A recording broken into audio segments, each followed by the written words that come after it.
Well,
welcome back to the main stage of Virtual Medicine 22.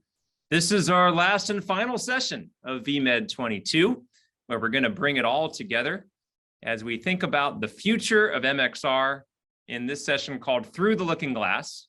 And it's my great pleasure to introduce the first distinguished speaker in our last session of VMed 22, and that is Professor Walter Greenleaf of Stanford University. The very first time that I ever used a virtual reality headset was in the presence of Walter, who came down to my lab at Cedars-Sinai many years ago now. This was back in 2015, to introduce our team to this technology called VR, something he's been working on for decades, long before we had known anything about virtual reality. And his idea was, it's time to start getting this technology into the front lines of clinical care, into clinical practice. And really our role has been, among others, with others doing the same work, is to take all of that research that folks like, Professor Slater and many others that you've heard from over the last two days, to take that research and translate it into the actual clinical trenches, into the front lines of clinical management in a hospital, in a clinic, and so on. So there's a lot we can talk about regarding Walter and his accomplishments. I'll just say, take a look at his bio, because we'll run out of time if I keep reading the whole thing. So I'll stop right there and just introduce his topic, which is titled, In the Near Term, How the Convergence of VR and AR and 5G, AI, and IoT and wearable sensors, throw that on top of it all, will transform healthcare. So thank you so much, Walter, for being with us today. You've been with us for all of the VMeds to date. Really appreciate your contributions to this meeting, and of course, all of your contributions to the evolving field of medical extended reality. Thank you so much, and you have the floor.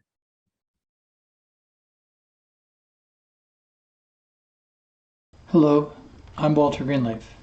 I'm a neuroscientist and medical virtual reality expert who works at the Stanford University Virtual Human Interaction Lab. I'm very excited to be speaking with you today at VMed 22. In addition to my work at the Stanford Virtual Human Interaction Lab, I also work with several clinical research groups at Stanford Health, and I serve as the Director of Technology at the National Mental Health Innovation Center at the University of Colorado. I'm very passionate about applying new technology and developing new approaches to healthcare problems. I'm especially aware of the looming economic crisis caused by our aging population worldwide.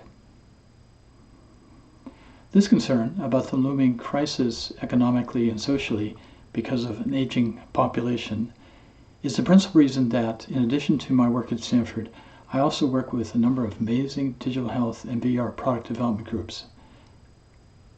I've listed a few of those groups on the screen so that you can see the broad and diverse spectrum of academic groups and early stage companies that are active in the field of medical VR and digital medicine, as well as the pharmaceutical, medical device companies, insurance groups, and healthcare networks that are directly moving into digital medicine and medical VR arena. One major focus of my work is to apply XR technology to clinical problems. As you will see in the course of my presentation, and as you have already seen in the other presentations at the VMed conference, VR, AR, XR technology is already having a dramatic impact in all sectors of our healthcare ecosystem, ranging from testing to assessments to interventions to telemedicine and health and wellness programs. The full stack of our healthcare system is being approached by medical VR, AR systems. Looking towards the future, we can see that it will be about personalized experiences.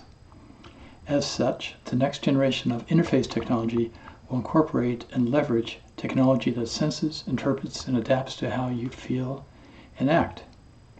These systems will understand and adjust their functionality based on your current mood, your alertness level, your cognitive status, and your ability to focus on a task.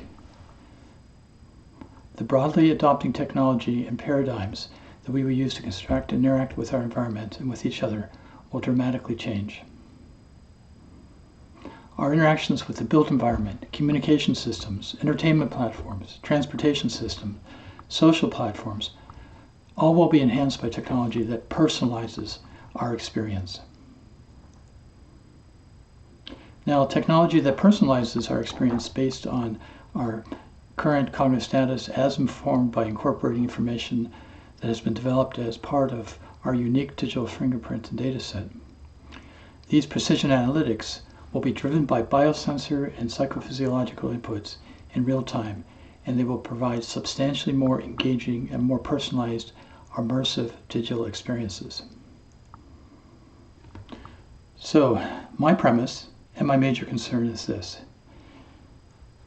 The work that we are doing today will have tremendous impact on the future of technology, an impact that extends beyond clinical care and health and wellness.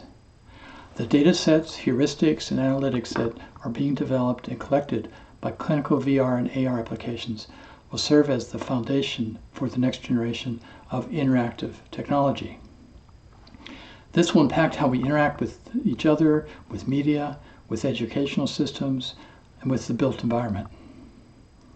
Therefore, we need to get it right now. We must design and build culturally diverse, age-appropriate, evocative environments. We need to screen for biases, design for diversity, and ensure protection and safety.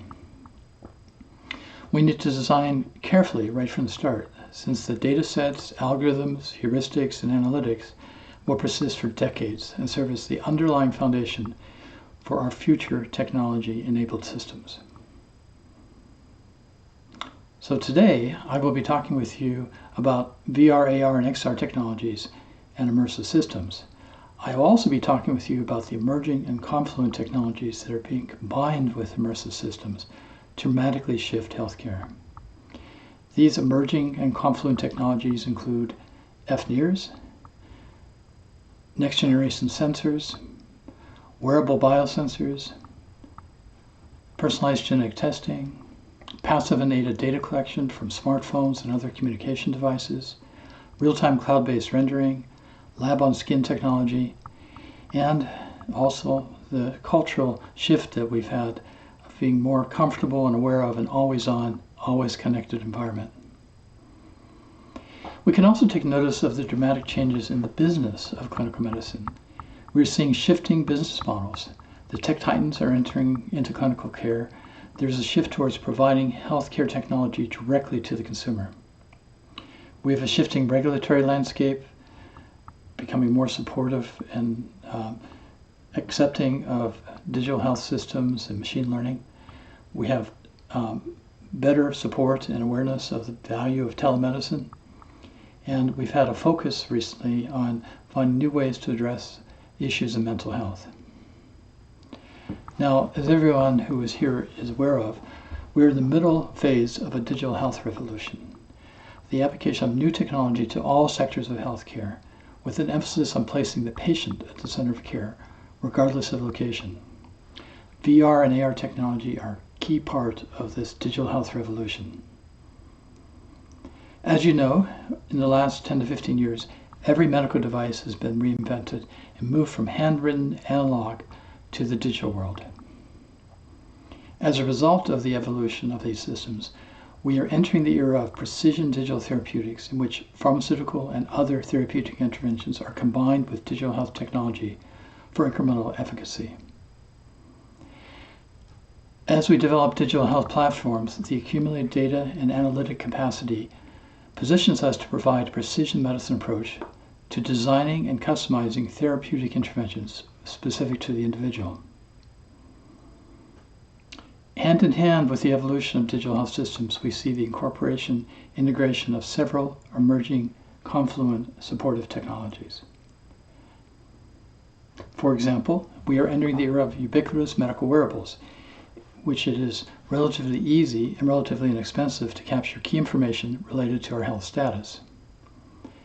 As wearable biosensors become more integrated into our consumer electronics, and as the price decreases and the usability increases, we're seeing broad adoption in the health and wellness sector. And it's important to note that it's not just our physical activity and physiological signals that can be measured. We now have sophisticated systems that can measure and index signals that relate to cognitive function and mood. Sensors continue to evolve and be deployed as networks. The Internet of Things will provide tremendous value as ambient sensing of data relevant to healthcare is accumulated and analyzed. Perhaps you had the experience of training an AI system today. If so, you were kindly donating your pattern recognition skills to train the next generation of analytic systems to interpret and categorize the built environment as we do. Every time you indicate that you're not a robot and go through a little test like this, you're training an AI system. The advantage of all this hard work that we've been doing is that with advances in machine learning and predictive analytics, we now have the tools to parse and make sense of the data that we are accumulating. Machine learning and AI systems will allow us to do predictive modeling and facilitate precision healthcare. We have migrated the concept of digital twins from the manufacturing world, where sensors and analytics are used to model and correctly manage complex and expensive machines and systems. As this paradigm is applied to healthcare, we're establishing complex methods and models of our healthcare data. Another emerging supportive system is 5G. 5G systems will allow us to render graphics and calculate data at the edge, providing real-time analytics and robust virtual world systems. Lighter weight HMDs also. FNIRS technology is becoming more affordable and provides a way to dynamically collect functional brain activity data in the context of real-world situations and evocative challenges. Lab on skin and related systems allow us to collect information about our metabolism and blood chemistry non-invasively. All of the previously mentioned technologies are being combined with VR and AR systems to dramatically improve healthcare. However, it's important to note that VR and AR systems are also evolving rapidly at their own pace.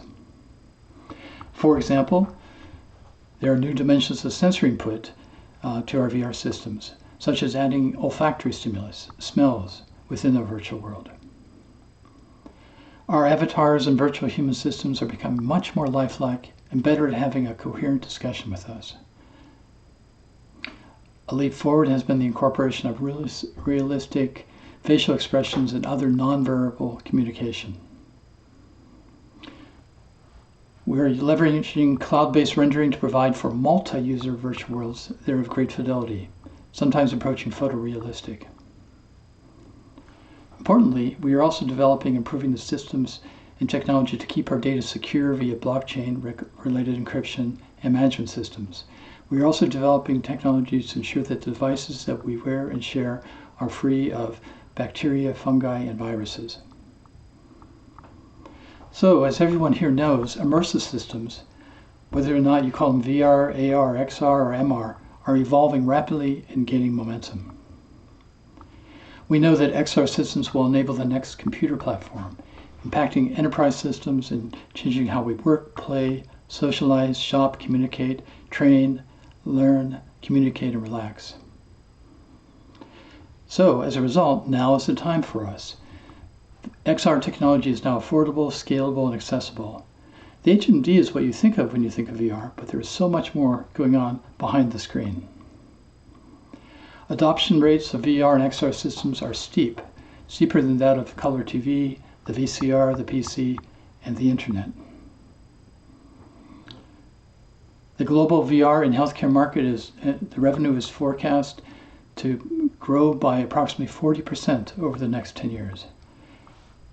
Estimated to developing a substantial $11.6 million market by 2028. Why do immersive technologies have such impact in the field of healthcare? Well, they provide a new and strongly effective mechanism of impact, a way to dramatically generate healthcare improvements, both diagnostically and therapeutically. XR systems provide improved feelings of presence and underscore context. They are captivating, rewarding, and they leverage heuristics borrowed from the gaming and entertainment industries to promote engagement and adherence.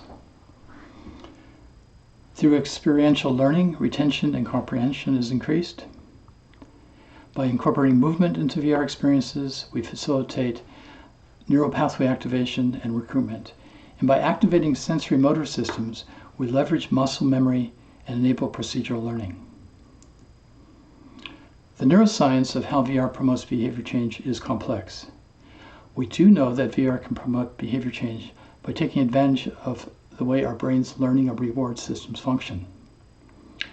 VR systems can activate neuroplastic change via reward systems in the brain. We can shorten the reward feedback loop, show progress, and leverage mirror neuron systems. We have the ability to change attitudes and behavior by leveraging mirror neurons. For example, getting to know and being one's future self to see the consequences of your behavioral choices. The key mechanisms of impact for VR and AR systems are active involvement. XR systems provide users with immersive experiences that maximize cognitive engagement. Feedback.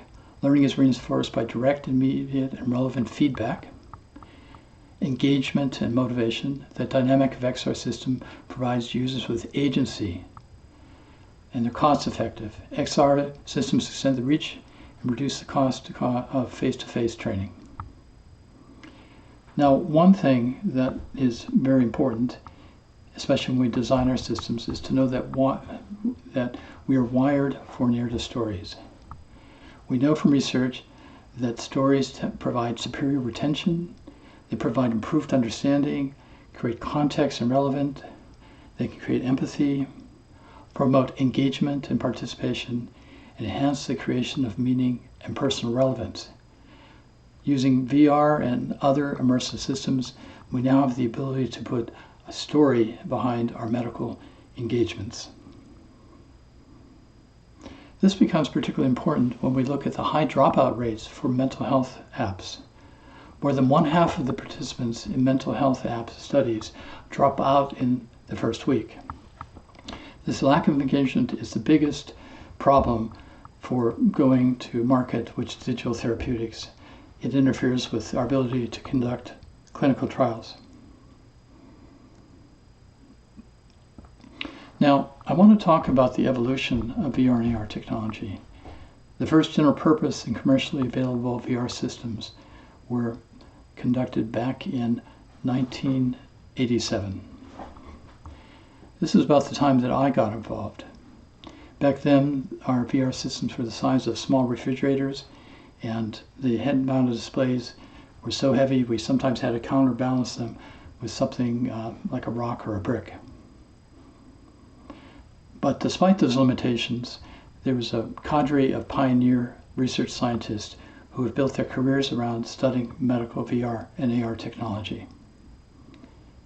I bring this up because not many people are aware that we already have a large library of research indicating the potential value and directions, and where the blind alleys are of applying VR and AR technology to clinical problems.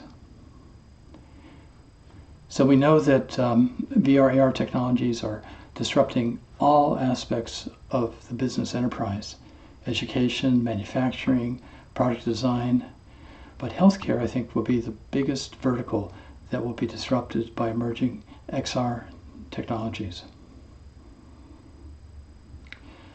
So biosensing, machine learning, virtual reality technology, these technologies are going to have a tremendous impact when used in concert together. We've got more than 30 years of fundamental research and development, but we've been held back by the expense and also the discomfort of using some of these systems. But now recent systems are much more cost effective and they're much more comfortable to use.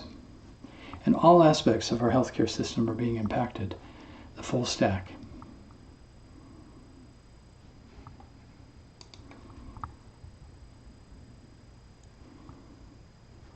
Last time I had a chance to do a survey, there were more than 200 emerging medical VR and AR companies at an early stage, targeting multiple clinical sectors and specific indications. It's hard to find a sector of medicine that has not had some group working on providing new assessments, new interventions, new training systems. What's also exciting is to see that some of the larger companies, medical device companies and technology companies, are moving into this area. Hewlett-Packard, Penumbra, Sanofian, a pharmaceutical company, United Health Group, insurance carrier, and also some leading hospitals have made a specific effort to bring in VR and AR technologies. Cedars-Sinai, the host of our conference today, and Hoag Hospital, for example. So we see tremendous applications of VR and AR technology in the training sector. All aspects of clinical training have been impacted. We have standardized patient simulators. They allow us to do preparation training for difficult situations, such as delivering news of a terminal illness or other healthcare problem. We're using VR simulations to train medical students and staff to respond to high-stakes, low-frequency emergencies. One of the things I'm particularly excited about is how VR technologies will provide more objective assessments. We can do more measurements related to activities of daily living in a precise manner. This will impact physical medicine, occupational therapy, physical therapy, physiatry. Also more robust, ecologically useful neuropsychological assessments, and new ways of evaluating mood and cognitive processes for the field of psychiatry and psychology. We'll have objective assessments of cognitive function by doing improved neuropsychological assessments and combining that with data collected from other methods of measuring psychophysiological data. We'll have new approaches to cognitive assessment with standardized environments to evoke a response. Already we're seeing groups like Hewlett-Packard with their Omniset headset coming up with algorithms to evaluate cognitive load. And we're also uncovering the signals from our VR and AR systems and our behavior within virtual environments that indicate our cognitive and emotional states. It's a complex process, but we can use cameras or wrist-worn devices to capture some information and augment it with evocative stimulus to provoke a response. We're collecting and analyzing physiological response in concurrent with a VR stimulus.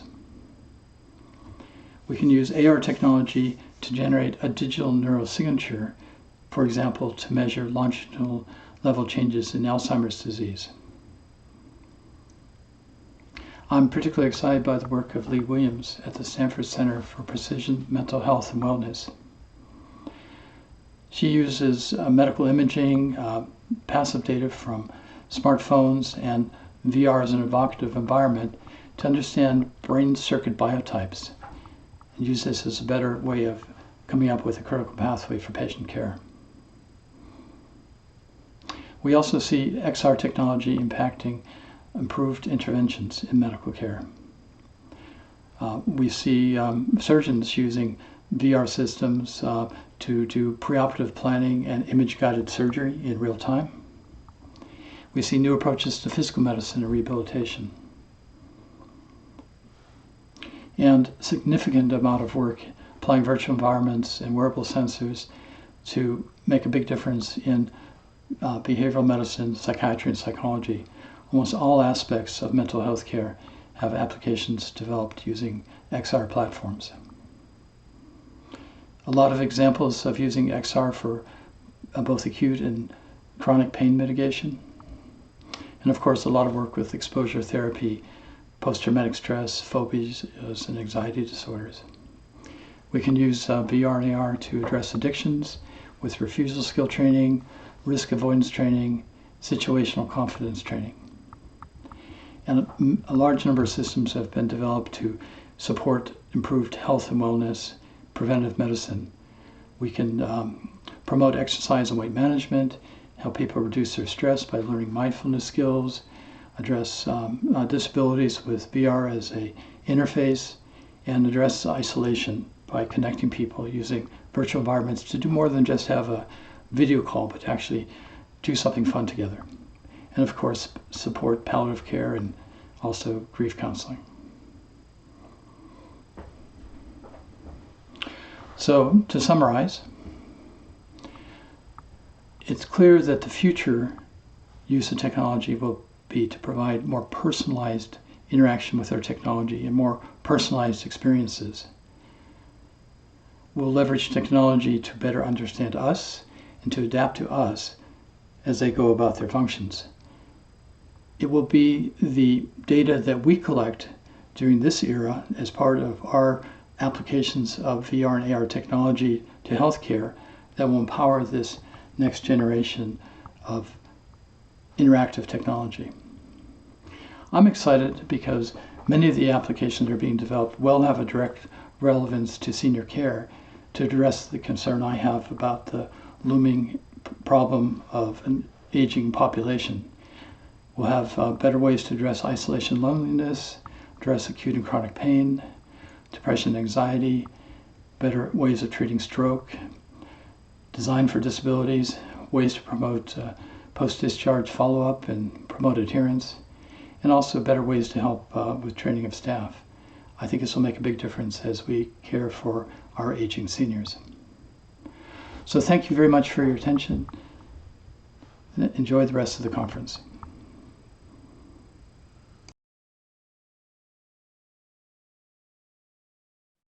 Well, next up, it's my distinct pleasure to introduce Dr. Adam Gazzaley, who is with us today, returning to the main stage at our virtual medicine conference. He was last with us in 2019. You can go back and watch that video of his talk, which is still up in our library. It was an amazing talk where he spoke about the SenSync, as I recall. Wasn't it called the SenSync? Mm-hmm. Sort of immersion vessel. And it's pretty amazing approach to kind of leveraging what he calls the unity effect. I remember discussing that quite a bit in your talk. So go back and take a look at that. But today I'm going to be doing a fireside chat with Adam, and we're going to be exploring everything that he's been up to since 2019, which it turns out has been quite a lot. And so many of you know him already. He has an MD and a PhD in neuroscience. He studied originally at Mount Sinai in New York. He did his residency at the University of Pennsylvania, and he did postdoctoral training in cognitive neuroscience at Cal. And he's now been at UCSF for some time as the David Dolby Distinguished Professor in Neurology, Physiology, and Psychiatry. And we can go on and on. You can read about everything else he's done. But from my standpoint, Adam is a real pioneer in trying to bring some of the theory of neuroscience into reality. And we'll talk a bit about that today because he's very creative in terms of developing new products, new services, new programs, but also increasingly has been trying to figure out how does he take that to consumers and to patients and actually get it out there, because many of us in academics get excited about what we build or make or publish, and then it dies on a vine and no one ever actually sees what we did. So I think part of what we can talk about today is how do we take that next step in taking digital therapeutics that are effective and actually delivering them to people who need them. So with that introduction, thanks, Adam, so much for being with us today. My pleasure. Great to see you again. It's been a long time. So let's talk about what I just mentioned. You were last with us in 2019. What have you been up to since then? Wow, it seems like the whole world has been Other than an upside down. entire pandemic, yeah. Yeah, upside down, inside out, right? A pandemic. I had a daughter.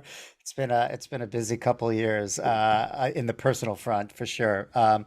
In terms of research and technology development, it's been a really exciting time for us.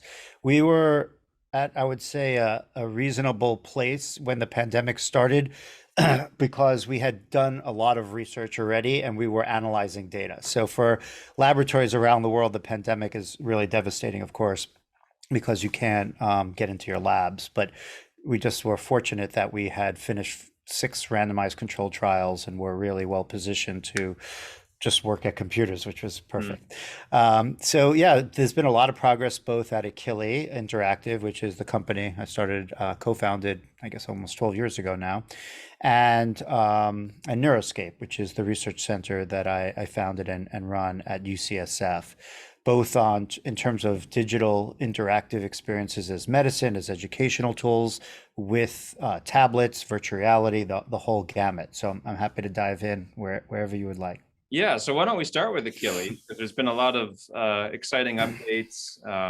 since we last spoke, including FDA clearance, right? In Mhm. 2020 for a video game for ADHD. Tell us about that.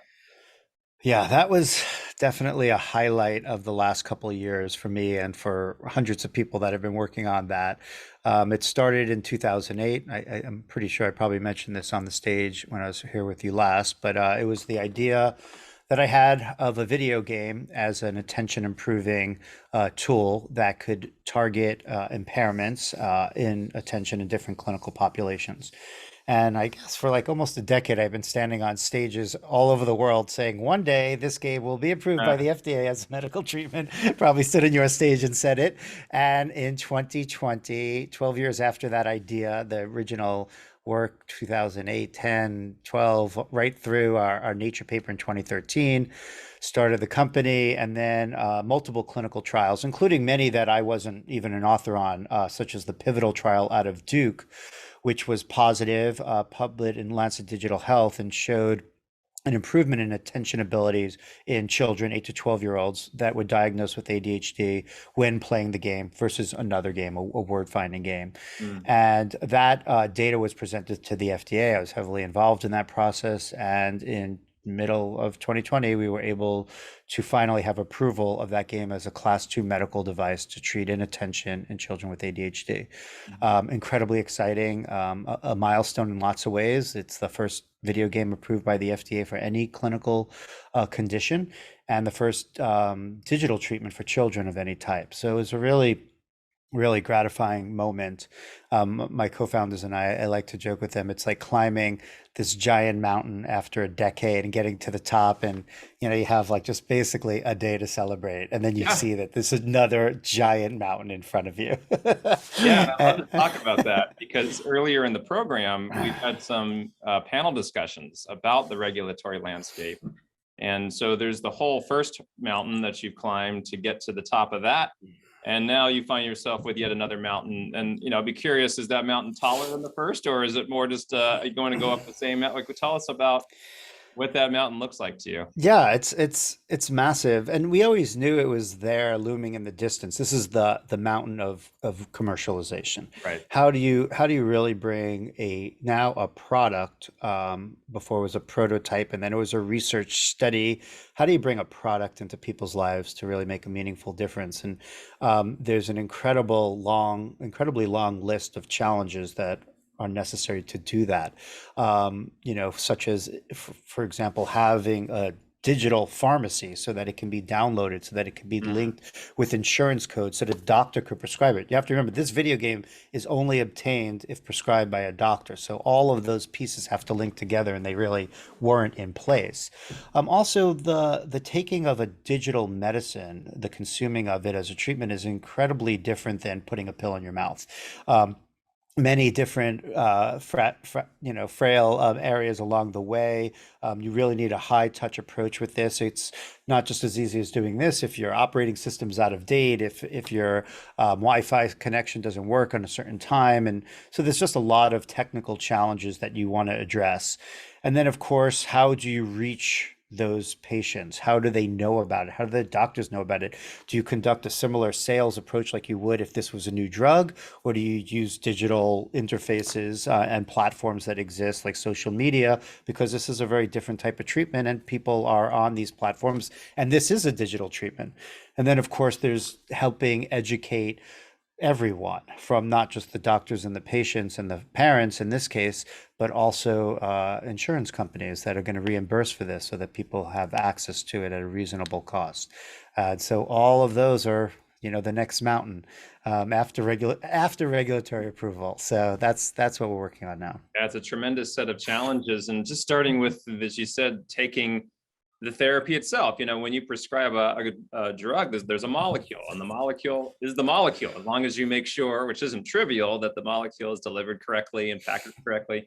But here, the software program, as soon as you change one thing about it, you change the voiceover artist, you change the duration of a module, all of a sudden you've changed the molecule. And I guess the question is how much can you change your program within the constraints of the initial approval before it sort of has to be reevaluated? That's something that comes up a lot. Yeah, it's a great question, and one that no one really fully knows the answer to in all of its nuance, right? Because it's a complicated a question. But the good thing is that we define the core mechanism of action. What are we delivering is very well defined. It's defined in a patent that defines the game engine, and we can describe it in detail and have to the FDA. And that is this updatable closed loop system of challenge and reward that are woven together. And that was the exact same mechanism that was in NeuroRacer, which was the game used in our Nature paper on older adults in 2013. And now EndeavorRx, although it would feel like a very different game, has exactly the same underlying engine to it.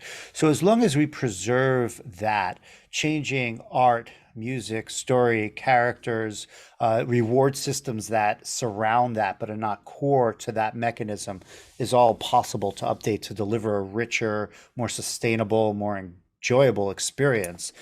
So we do have a lot of leeway there as long as we don't change that core underlying engine of the game. Yeah, that makes sense. I'm sure there's some gray area at some point, but that makes sense as sort of core function. Now, you mentioned the term a closed loop, which is, I know, a term that's popular in neuroscience and something you talked about last time you were on our stage. For those that maybe hadn't heard your previous talk, what is a closed loop and how did you use it in this game? Yeah, closed loop defines almost pretty much everything that we do, whether we're developing diagnostics or therapeutics or other even passive experiences. And what a closed loop means, a closed loop from the perspective of a closed loop is an engineering term. It's basically a feedback loop, and it's used all the time. And your thermostat in your home and your cooling and heating system works on a closed loop. It's sensing the ambient temperature and then making an adjustment to maintain equilibrium.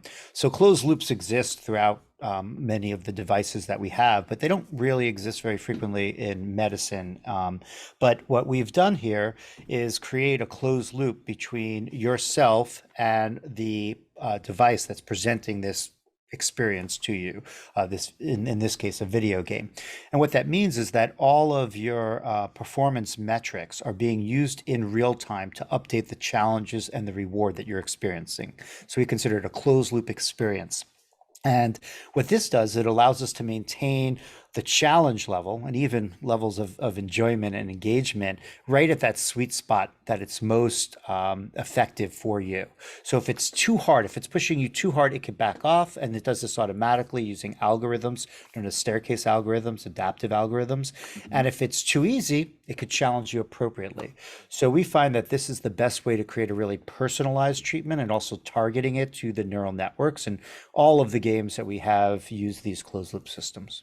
Yeah, this is something we've been exploring ourselves here at Cedars-Sinai as well, as we're creating more software now. And probably well behind you in terms of getting it to FDA. But we've been very interested in using various forms of biodata, pupillometry and eye tracking and heart rate variability and other kind of sensors that we now can actually pull right off the VR headset. Using the HP Omnicept, for example, all those data points are within the headset with a backward facing camera. And so we can measure what HP calls cognitive load, which is sort of an integrated measure of basically how hard your brain working, looking at a variety of features, and have found that's very powerful to use as data for a closed loop kind of feedback approach to modify the experience that people are having in the software we're creating. So what kind of data are you using in the FDA approved product? Is it just the performance within the environment, or how are you doing that? Yeah, so the FDA approved product EndeavorRx uses the most accessible, easiest in many ways to both gather and to put into the output part of the loop, which is performance data. So now there's a lot of performance data because it's an accelerometer. So there's movement data. There's also responses using the tap screen. So there's both accuracy as well as response time. And so there's lots of data. That data is collected essentially in real time, multiple times a second. And then it's rapidly sort of integrated into composite measures and then used to make decisions, as I said, about the rewards and the challenges. And that's how we started. That's what NeuroRacer used. And many of the games, we published several papers over the last couple of years, both in VR, we could talk about that, as well as in tablets, meditation-based game, physical fitness game we have right now in review. All of those games are using performance metrics. It's an incredibly powerful and easy to use tool, but there are lots of other measures, as you mentioned, even caption and VR headsets. And so a lot of the work at Neuroscape right now is to understand how we can use other physiological as well as neural recordings to feed into the closed loop. In essence, it's the same concept from an engineering point of view. It's signal processing and then integrating and then actionably using that data to change the output that is being fed to you. But we believe with different data, you can control different aspects of the experience and lead to different benefits. And that's what we're exploring. I think, what we're talking about here, taking a step back, is what does it mean to operationalize immersion? That's how I'm thinking about it right now. So, often we think, oh, VR is so immersive. Well, immersive therapeutics need not be in virtual reality, by the way. There's other ways to immerse people. There's just the perceptual immersion, which you talked a lot about last time you were with us, trying to unify different sensory experiences into sort of a unified whole to make you feel as if you're somewhere else or experiencing some unified, environment that's elsewhere. But then using this sort of closed loop, it makes it bespoke. It makes it tailored to that individual. So it feels responsive. It feels, as if the environment is not just a 360 video, which, that's immersive, but it's not really immersive. It's just surrounding you, right? But what you're describing here, which could even be done on a tablet, doesn't have to be in a VR headset, is really in a way immersive, even if it's not surrounding you physically or visually, let's say, in 360 degrees. 100%. A lot of what we have shown over the last 5-6 years is that you could create deep immersion in 2D presented environments using closed loop systems, and it is quite powerful. We're intrigued to see what happens when you really bring high level closed loop systems into more enclosed sensory environments, and that is very exciting, and few people have really pushed that envelope yet, and that's where we spend most of our time. A lot of our work at Neuroscape is how do we bring, and you alluded to this, how do we bring scent and tactile information, wind, as well as visual and auditory information, not just to present this immersive environment, but to present an adaptive closed loop immersive environment. That is really where our effort is being spent. Yeah, and that's the key right there, is that coordination among all the different inputs, outputs. So this is a good opportunity maybe to pivot for a moment to VR, because, after all, this is a VR conference, but we're really, interested in immersive therapeutics broadly. So VR happens to be one way to immerse people. And you've published a couple papers since we last spoke, looking at head-mounted displays and virtual reality. And one of the things you looked at kind of gets directly at this issue of what's the difference between using a headset, a VR headset, and a tablet or any number of other techniques. And so maybe you can talk to us about this research you've done looking at, VR in training attention. Yeah, I have a real affection towards finding the obvious research that people haven't done yet and then doing that study. In some ways, it's really gratifying. In other ways, people are like, well, that's obvious. We already knew that. And I'm like, well, we didn't really know that. And one of the things we don't really know is that putting on a head-mounted display actually causes you to engage your attention systems at a higher level. Anecdotally, you might feel it. Some people feel it, some people actually don't. But what we did in this study, and we performed the study and then we actually replicated it in China with another group of people, with a collaborator. And we also did it with EEG recordings, is ask the question, if we have the same attention demanding cognitive test, this is not a video game, it's just a cognitive test. It's not very fun to start with. And we presented it to you on a normal 2D monitor versus we presented to you with a head-mounted display, and everything else, angle of view, everything, the task, the challenge, everything is basically the same. Would you engage your attention system at a higher level? And we looked at this by both recording response time and variability and other metrics that show engagement on the task, as well as EEG activities, and looking at multiple measures that have been associated with attention. And what we see is that attention, whether you look neurally or behaviorally, is increased and replicated in another population to the same degree with a head-mounted display versus a 2D monitor. And other metrics that we looked at that more closely map onto arousal levels don't appear to be different. So it's not just an arousal effect. It does seem to be specific for the selective attention system. So it's exciting because it sort of confirms what many of us hoped, was that even just the head-mounted display, and we could go much more in terms of immersion, does seem to lead to more attentional engagement, which has a lot of potential in terms of ability to deliver something that you want to have a benefit on the person, because attention is sort of required in many cases. Absolutely, and a few riffs on that in a second. But neurologically, what do we think the mechanism is? So you've demonstrated sort of the phenomenon, I guess, that immersion appears to, command attention more effectively. Which it could, maybe that's an ODA, kind of thing, but I don't think so at all. I think that's foundational to why we're using headsets as opposed to smartphone apps, because they're not easy always to put on, and there's friction involved. So why are we doing this?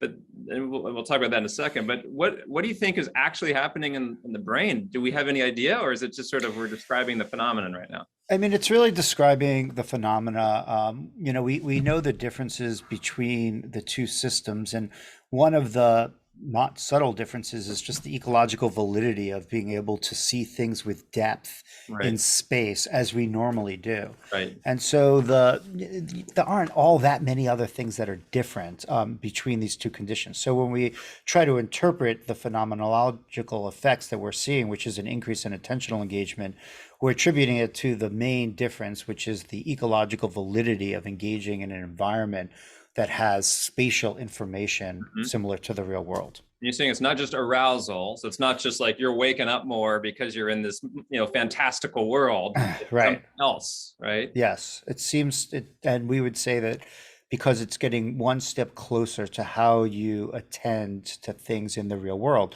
which have all sorts of evolutionary pressures that for survival, and in many ways, staring at a screen is not very natural. Certainly, if you look at our history on this planet, staring at 2D, renderings of the world as opposed to the three-dimensional world is quite different. So it's much closer to how we engage in natural environments. Yeah, I mean, for sure. We evolved to live in a three-dimensional world, not a 2D world. And we also evolved to live in kind of one world at a time. So if the brain accepts that this is a real world or a close enough thumbnail of a real world, then it makes sense that it's going to believe that's a real world. Even if intellectually you understand I'm not actually in this world, It's as if the brain's saying, well, I don't care. I'm here and I Right. have to deal with Yeah. it. You know? Yes, it does. That would be our conclusion. Okay, so that's so powerful because it explains a lot of what we do, like in our own research. So we have several NIH grants now. That's what's happened to us since we last Oh, chatted. nice. In fact, the last time I saw you was in Vancouver, and when I during the breaks, I was actually out in the lobby writing a grant. I remember to this day, and that grant's now funded. Ah, congrats! I NIH remember you were grants writing right now. that. Yeah, and we actually got it funded. And so I mentioned that because we're using, sham VR as a control condition. And we've spent a lot of time trying to figure out how do you get that right? I mean, that's a whole other discussion. But, we've spent a lot of time trying to experiment with what is the right sham environment. And it really comes down to what you're talking about in this research, because we have one condition where it's these beautiful immersive worlds. The user can select the world that they want and can get inside of it. They can do breathing exercises, meditations, etc. It's interactive. But we also have the exact same scenes rendered in a 2D screen in the headset. So you're just looking at, as if there's a big screen TV on a wall. And it's pretty clear just anecdotally, not that I am ever supposed to know what arm somebody's in, but our staff will say, well, it's pretty clear what arm this person's in, because it's, they'll say like, it's kind of boring. It's boring just sort of looking at a screen on a wall, but we don't hear that when people are in the 3D environment. And that may have to do with attention. It may have to do with artistry. I don't know, but that's sort of the distinction we're trying to get at with these studies. Yeah, that's great. I love that you're doing those studies, and we're really also motivated to look at many of the fundamental aspects of virtual environments.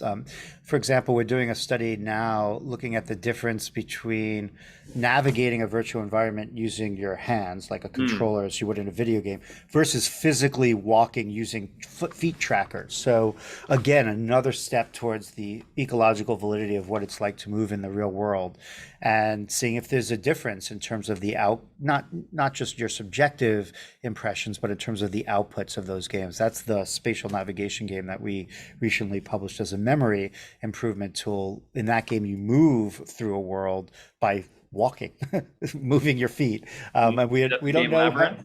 That's Labyrinth, exactly. Okay. Yeah, so I'd love to talk about Labyrinth, but before we jump into that, just to catch on to something you just said in terms of different ways of experiencing these worlds. This is something else that is sort of so fundamental but understudied. So, for example, we are currently creating a VR environment for irritable bowel syndrome. It's a VR therapeutic for IBS. And Omer Liron earlier in the conference spoke about how we're thinking about that and developing that and publishing papers and so on. But one of the things we've been really, I wouldn't say struggling with, but experimenting with is how people should experience this world using hand controllers, using gaze. We don't have sort of full body engagement, but even something as simple as gaze control versus hand controller. I mean, what do we know about that, if anything? Yeah, it's really, really interesting. How do you control yourself in your virtual world is, endlessly interesting. And there's so many different ways. As you said, gaze and hand. I said, feet, moving your feet. Even moving in a virtual world versus not is quite interesting. We have other experiences that we've created as therapeutics where you are disembodied, sort of sitting there and being fed information, and then others where you are embodied. You do have something that you could look down at and say, oh, I am here and I am moving in this place. And again, incredibly different experience. Yeah, like, we look at Mel Slater's work, and Mel spoke earlier yesterday on the conference. And, he has really shown us that being embodied in an avatar is powerful. I mean, when I went to his lab in Spain, in Barcelona, I had a full out-of-body experience. I got myself into an avatar. I had the full body ownership paradigm. I mean, I knew intellectually that those legs were not my legs. And, and this space I was sitting in was really just his lab. But again, my body didn't care. And when he detached me from my own body and I moved and floated up into the ceiling and looked down on this body I had just vacated, I still remember that vividly, and it's been 4 years. And I wrote about it in my book too. It's one of the ways I start the book is what does that teach me, obviously about my body and about my mind works, how my mind works, but also what is it teaching us about the ways to use virtual reality and to navigate within the environment, even if it's just navigating within a room. In this case, I floated up to the ceiling of that room, looked down. So anyway, I think these are all really fascinating areas we need more research on. For sure. Good So stuff. tell us about Labyrinth. This was the other paper you've published, or at least one of the other papers recently. Yeah, we've had a lot of papers over the years, but we had two with head-mounted displays, VR head-mounted displays. The one I just told you was really just looking at attention engagement in a head-mounted display, but this other one was an intervention, so it took a lot longer, many years to develop and then to run this trial. And what we were trying to do here was improve high-fidelity memory in older adults, which is one of the most vulnerable aspects of memory as we age, even independent of things like dementia. And that's being able to precisely recall the details about something that you encountered, not just that it's familiar, to be able to distinguish, is this the one you saw? Is this what the one you saw? So that very, very fine memory is very vulnerable to the aging process. And we wanted to see if we could improve that by creating a virtual environment that we call Labyrinth, which is essentially a spatial navigation wayfinding game. And the reason we use virtual reality, I'm like a big fan of using virtual reality, especially when you can't do it as well not using head-mounted display. And in this particular case, we wanted people to walk through an environment. So the spatial information was critical. We believed. We're actually testing that now. And so what would happen when you came down to Neuroscape in San Francisco, our lab, and if you were an older adult, let's say a 70-year-old, healthy older adults with normal cognitive abilities for the age group, this was not a dementia study, and they would come down and they would put on HTC Vive Pro and they would stand in this ring with foot trackers on. So it allowed them to walk in this environment that we created. We had several different environments, a village and a cityscape. And what would happen was they would look down, and in their hand was a phone that had a list of tasks that they had to do, things that they had to find. And they would basically walk around and try to find it. And of course, they don't have any idea where they're going the first time. They find them by accident. But once they find the three things, then we pluck them out of the world and we put them back in another random location. And so they're basically learning the map that they're in by navigating it. And we're recording, the computer's recording their path that they take, and basically creating an efficiency score by how quickly they find their cues. And as you can imagine, each time they go in, they get more and more efficient because they start saying, oh, at this statue, make a left, and they start learning the place. And the minute that they hit a level of efficiency that we deem sufficient, then the world gets bigger and more complicated. So it's closed loop, it's adaptive, it's constantly pushing them to use their memory in more and more challenging environments. It actually gets darker, fog comes in, so it's harder to see the clues. And that happens for 2 months. And what we found is, and we do memory tests before and after, very, very different, not spatial memory tests, just object identification memory. And what we show, which we're incredibly excited about, is that we can improve the fidelity of older adults' memory really to the level of 20-year-olds doing those same tests just in a single visit.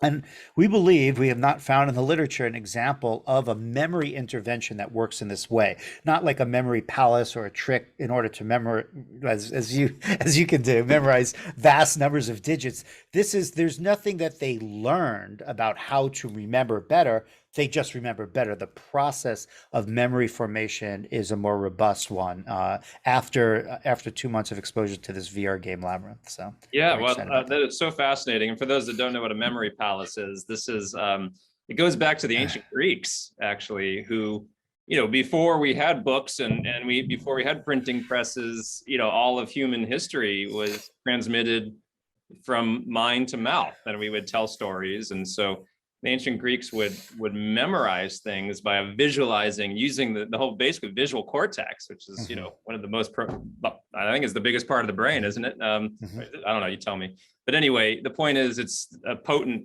opportunity to remember things if you could see the things you're trying to talk about. So it just so happens I can convert sort of numbers into pictures, and that's what you were referring to. And right. The first 300 or 400 digits of pi, not hard to picture in my head, but there's no way I could memorize by brute force those numbers. So what you're getting at here is like, you're not teaching a trick. This isn't No. a trick. This is actually, in theory anyway, expanding the capability to remember without a crutch, a memory crutch. And what is the neural mechanism of that? Getting, pushing you on these mechanisms. Yeah, no, mechanism is what it's all about. And we have a whole series of follow-up studies to understand mechanism better, including with neural recordings. But our hypothesis is, which is what guided this experiment in the first place, is based on two literatures that largely exist in animal research and animal experimentation. The first is that when you expose animals to enriched environments, you see improvements in memory processes and the hippocampus itself, which is an area that's highly involved in memory. Mhm. And so enriched environments versus non-enriched environments seems to stimulate new cells in the hippocampus, new neurons. And so they're exposed to an enriched environment. So that's one aspect of it. But what I think is most salient is the navigation challenge itself, because you could have enriched environments that don't have navigation as well. But our memory abilities in our brain and how memory is instantiated neurally is really highly tied to spatial navigation. Right. If you look back on our ancestors like rodents, they were really navigating by space, right? Using smell to be able to know where their food was, where their mate was, where their burrow was. And memory, place cells in the hippocampus is a prominent physiological phenomena. It's still highly tied together. And so the hypothesis was that by getting better at navigating space through this challenge, you would improve your ability to remember information because these systems are highly related to one another. And now we're doing a series of studies with fMRI to show what is changing in the hippocampus and other neural systems, prefrontal cortical control areas, to lead to improved memory fidelity. But it is really exciting, and there's other controls that need to be done. For example, how much of a role did walking in the environment play? This is what I alluded to before. Yeah. So we have one group that's going to walk just like we published in the paper, and another group that's going to navigate with a hand controller. So how much does that add to the memory benefit? And then even so the control group in that study was a group playing other games, not necessarily a navigation game. So now the really important trial to do is we've created a version of the VR game on a tablet. So it's the same navigation game, but it's not in a head-mounted display in a virtual environment. And the question is, how much does VR add at all to this? Or can you accomplish some of it or as much of it just navigating on a tablet? Unknown. So that's where we're. Now you got me thinking, and I'm not a neurologist, so I just play one on TV, I guess. But when I think about the memory palace, coming back to that for a moment, I mean, that is spatial. So, there are memory champions, and I learned a little bit about how they do it. And so for me to, let's say, remember 500 digits of pi, I have to I don't memorize a story. I have to actually see it in all of its multisensory detail.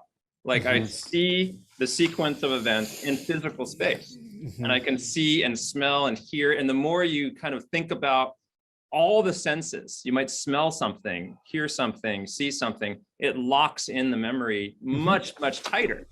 And I'm almost starting to think that it's not so much a trick, like that's how memory works. I mean, that's actually how memory works. Again, I'm being very high level about this. Yeah. Is VR a way to almost teach people how to build their own memory palettes? Because what you're doing with dropping people into this maze is they're building a three-dimensional understanding of this space, but they have to almost infer what they can't see from memory and from clues and cues that connect the whole area together. It's an interesting idea, and I've actually had it presented to me from several groups, including a company that were thinking about using VR as a way of building memory palaces in a more effective, rapid, maybe even enduring way than just using your imagination, which is really interesting. So there's a couple things that are unpacked. There's one that is what we just said, that maybe VR can be a way of building memory palaces that could help you remember things better.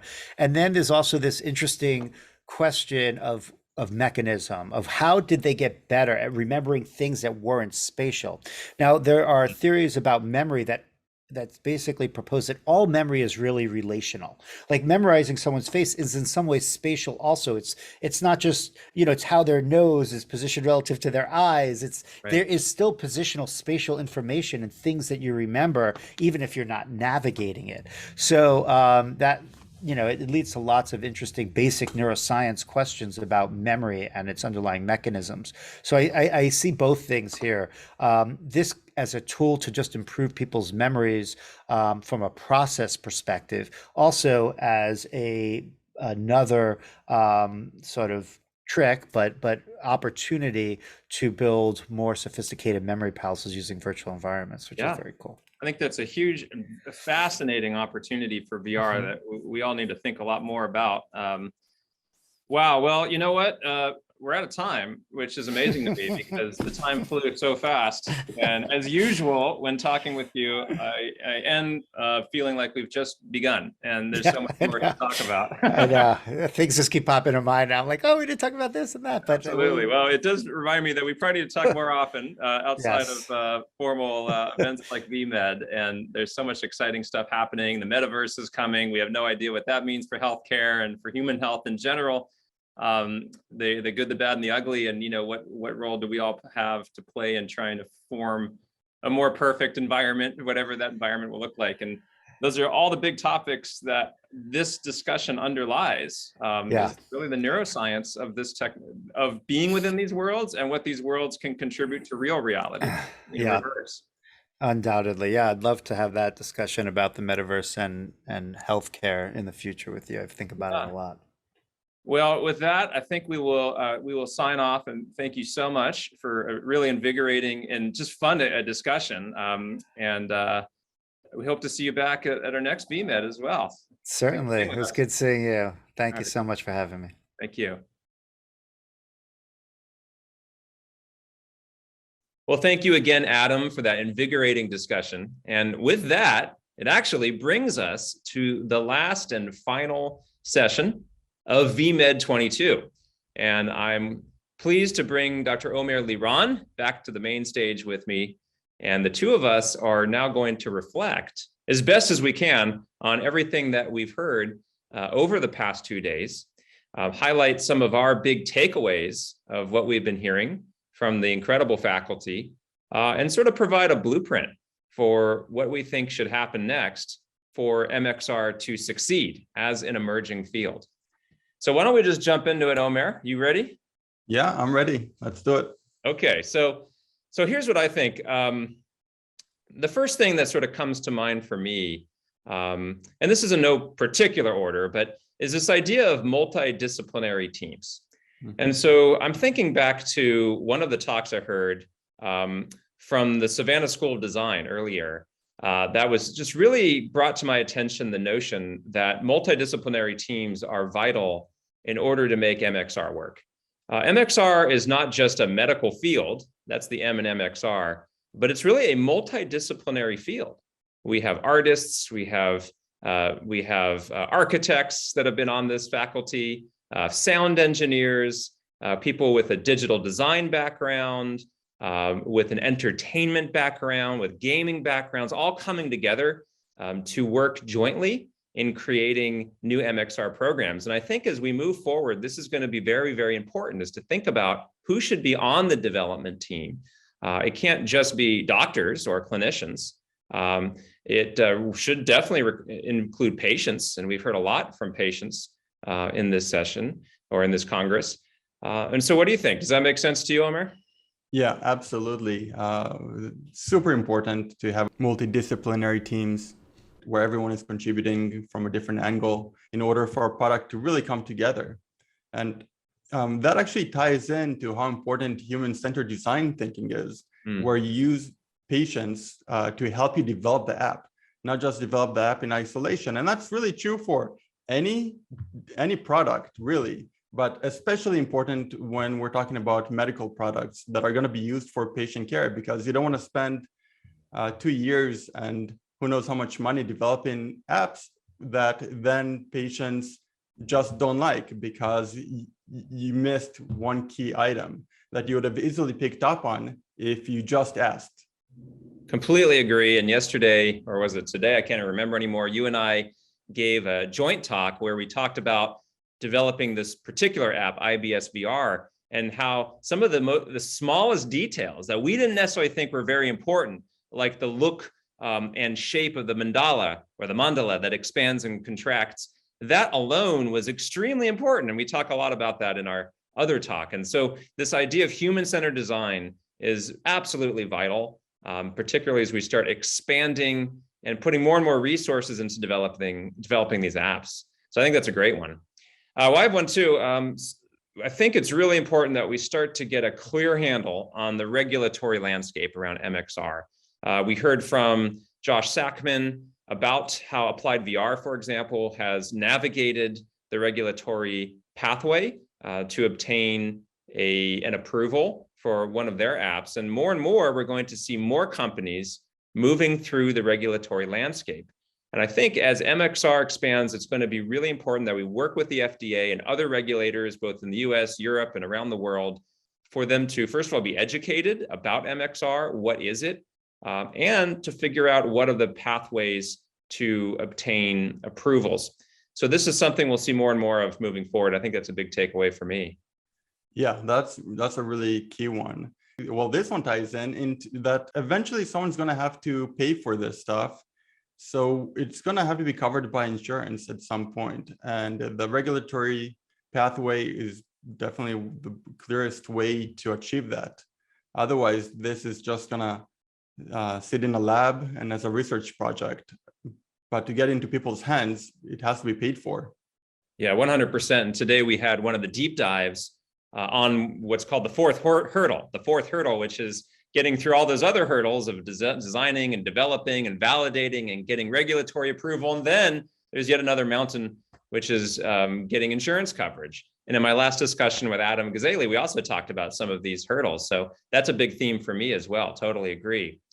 Well, sort of shifting gears, another theme that sort of pops into my head, again, thinking about the discussion with Adam just now, a neuroscientist, and also earlier, Nantya Suthana from UCLA, both of their talks and others really reminded me of how powerful a tool virtual reality is, not just for therapeutic purposes or educational purposes, but even for discovery, for primary discovery, for using it to understand, for example, the mysteries of the mind, the mysteries of memory, to use it as a neuroscience tool. And so those two talks, I think, really brought that to my attention. And more we'll start to see how VR can help us understand the human brain and the mind that emerges from that brain. Yeah, that's a very exciting field, especially for me, because I have a neuroscience background and I've used VR in my own research to understand the neuroscience. So these are really exciting topics, which I think can give us an understanding of the mind in ways that other technologies have not been able to. Yeah. What else do you have?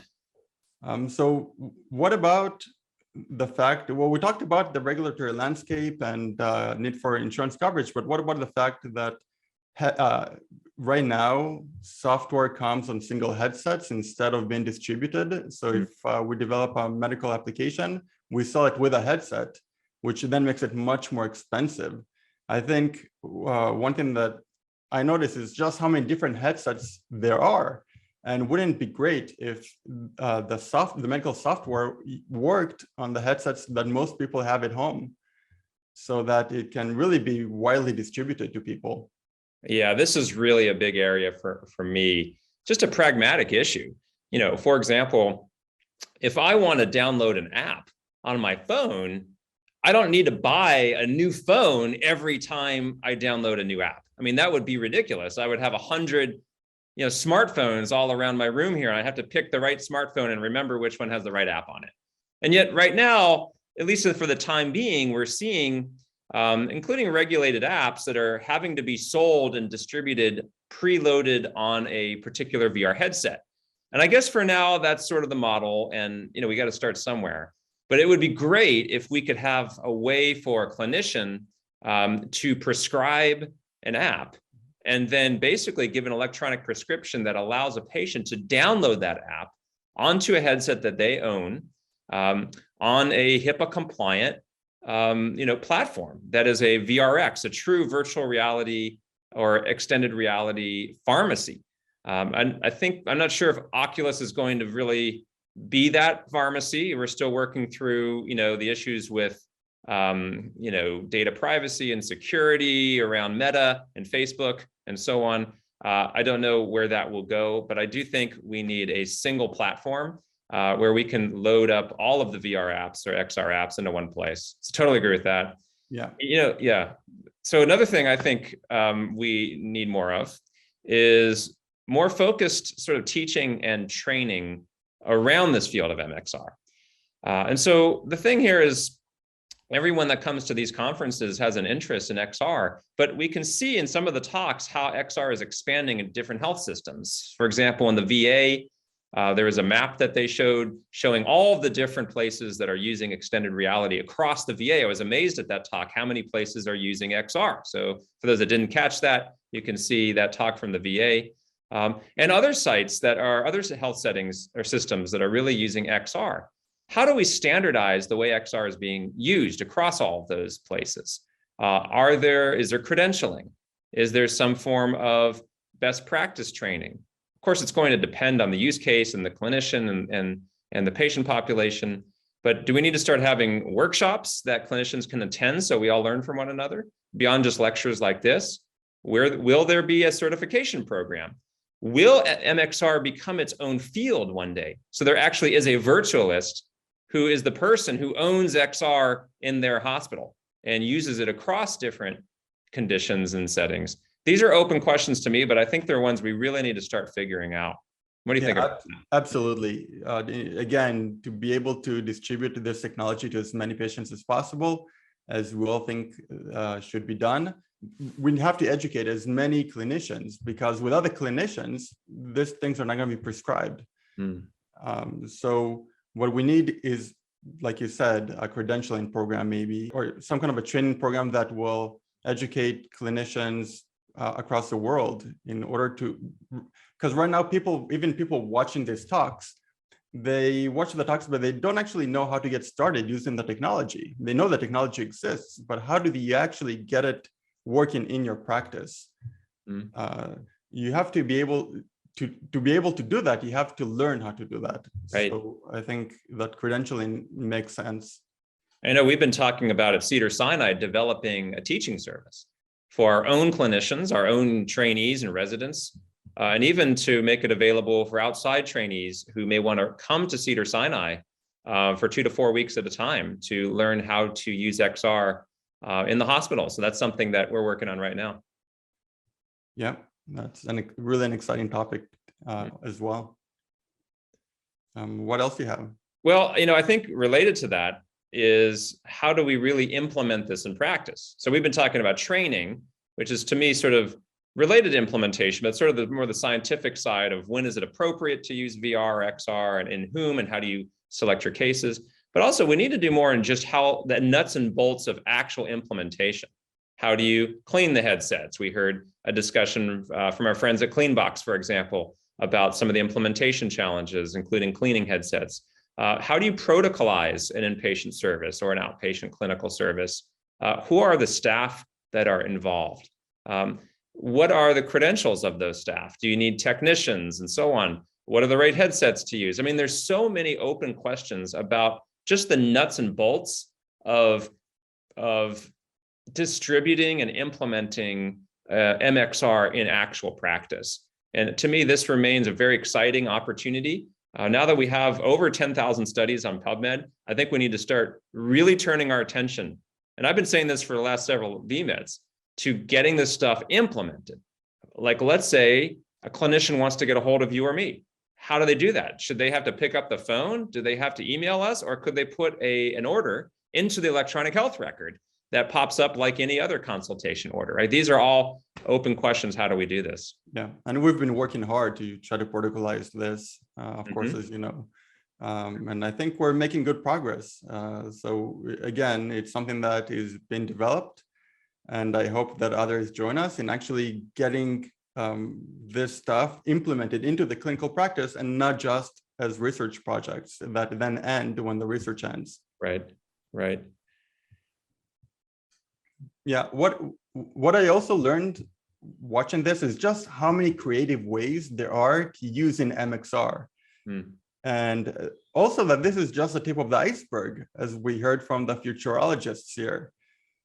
But just the variety of creativity is really inspiring personally to me. I'm always trying to think, what else can this technology be used for, other than things that have been researched over and over again.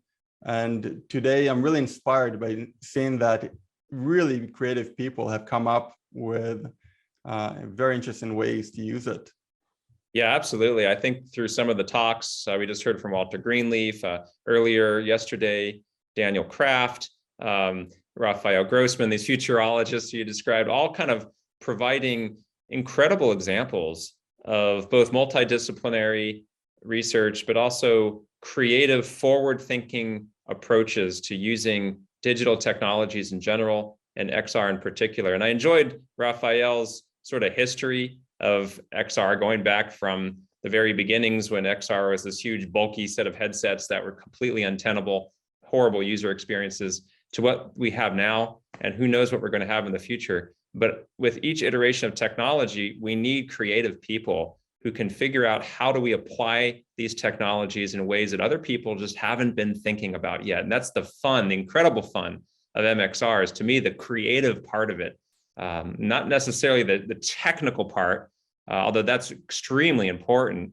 I don't even think of myself as a technologist. I just think of myself as having more fun creating ideas for how to use these technologies than fully understanding the technologies. Whereas, other people like you, for example, really understand the code base and understand the entirety of each headset, but also have creative ways of applying them.